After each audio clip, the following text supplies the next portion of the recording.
Oke, bismillahirrahmanirrahim. Assalamualaikum warahmatullahi wabarakatuh. Alhamdulillah, bersyukur kepada Allah segala nikmat iman dan Islam dan selawat kita Nabi Muhammad SAW. Allahumma sholli ala sayyidina Muhammad wa ala sayyidina Muhammad. Nah, hari ini kita akan ngomongin poin terakhir dalam bab jual beli, yaitu yang tidak kalah penting, yang merupakan menjadi bagian dari rukun jual beli, yaitu harga.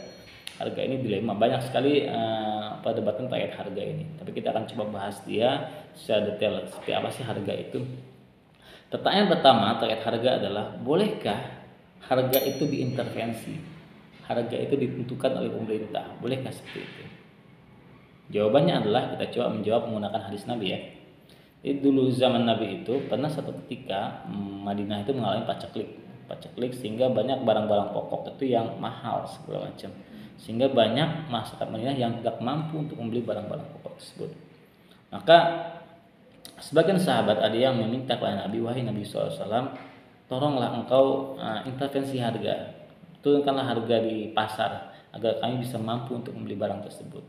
Maka Rasulullah bersabda dalam hadis yang masyhur yang diriwayatkan oleh Ahmad nomor 12501 dan diriwayatkan ke Abu Daud, Tirmizi, Ibnu Majah dan juga disahihkan oleh Albani. Hadis itu berbunyi, sesungguhnya Allah adalah zat yang menetapkan harga. Ini Rasulullah bersabda ya. Rasulullah SAW bersabda, sesungguhnya Allah adalah zat yang menetapkan harga, yang menyempitkan dan melapangkan rezeki, sang pemberi rezeki. Sementara aku berharap bisa berjumpa dengan Allah dalam keadaan tidak ada seorang pun dari kalian yang menuntutku disebabkan kezalimanku dalam urusan darah maupun harta. Hadis ini dengan jelas Rasulullah secara implisit beliau menolak untuk menaikkan harga, menurunkan harga, karena hadis ini kalau kita analisis, kita perhatikan, ternyata harga itu yang menentukan adalah Allah Subhanahu wa taala. Sesungguhnya Allah adalah zat yang menetapkan harga. Jadi kalau kita mengacu pada teorinya Adam Smith, di situ ada di bukunya The Wealth of Nation, ada istilah namanya invisible hand, yaitu tangan tak terlihat yang menentukan harga. Itulah kalau kita sebagai orang Muslim percaya bahwasanya itu adalah Allah. Allah lah yang menentukan harga. Ya. Hikmahnya apa? Hikmahnya sebenarnya teman-teman, coba bayangkan ya.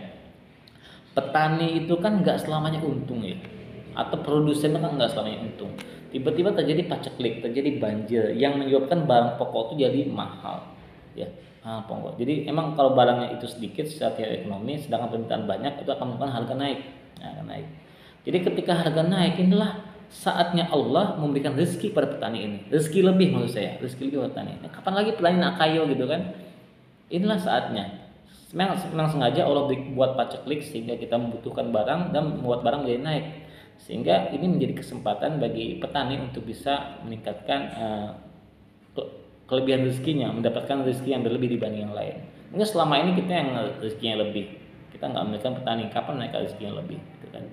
Bahkan ketika musim rambutan atau musim apa, itu malah banyak harganya malah justru turun ya. Makanya ada satu fase yang mungkin Allah buat gitu kan, yang buat kita butuh barang itu sehingga menjadikan harga itu naik dan menguntungkan para petani ya. Jadi Allah itu Maha Adil insyaallah. Allah Maha Adil insyaallah ya. Allah Maha Adil. Jadi ini adalah watilkal ayyam nudawiluha bainan nas. Jadi hari-hari itu kapan kita untung, kapan kita buntung, itu emang Allah pertukarkan. Ya.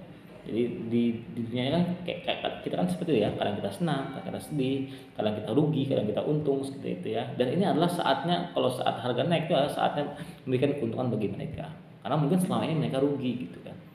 Itu jawaban pertanyaan-pertanyaan apakah kita boleh mengintervensi harga. Jawabannya dalam menurut hadis tadi disebutkan maksudnya Allah lah yang menetapkan harga. Jadi kita manusia tidak boleh menetapkan harga. Jadi mekanismenya benar-benar harga itu ditetapkan berdasarkan mekanisme pasar, yaitu bagaimana perubahan supply dan demand, penawaran dan permintaan, seperti itu.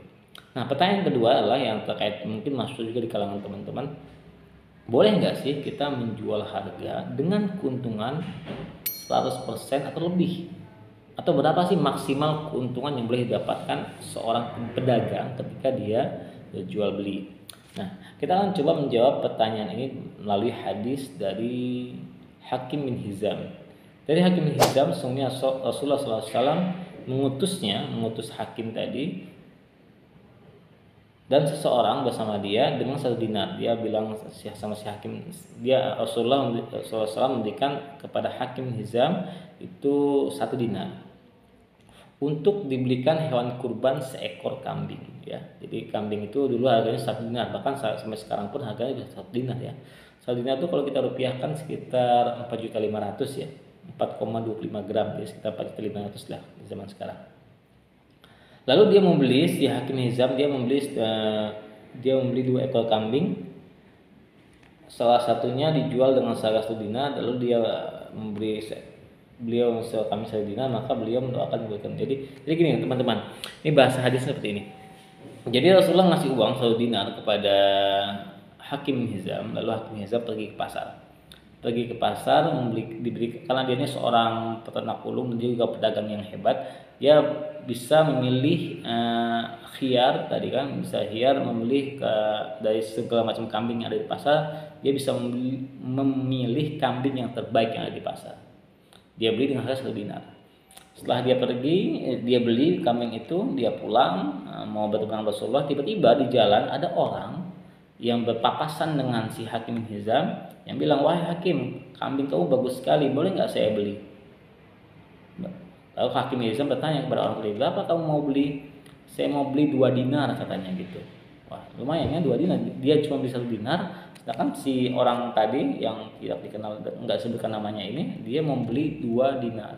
Ya udah, akhirnya si Hakim bin Hizam menjual kambing tadi kepada orang tadi seharga 2 dinar. Nah, tapi kan dia dapat pesan dari Nabi untuk membeli kambing. Masa dia cuma pulang ke Nabi bawa uang 2 dinar, itu nggak sesuai pesanan Nabi kan? Makanya si Hakim Hizam kembali ke pasar lalu dia memilih kambing lagi yang paling bagus, yang spesial sesuai dengan pengetahuan beliau. Akhirnya didapatkanlah kambing yang sama dengan kualitas yang sama tadi, seharga 1 dinar ya.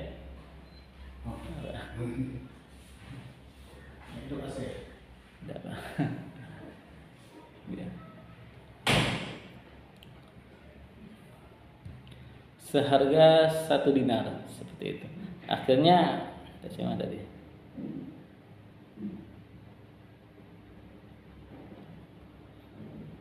Seharga 1 dinar.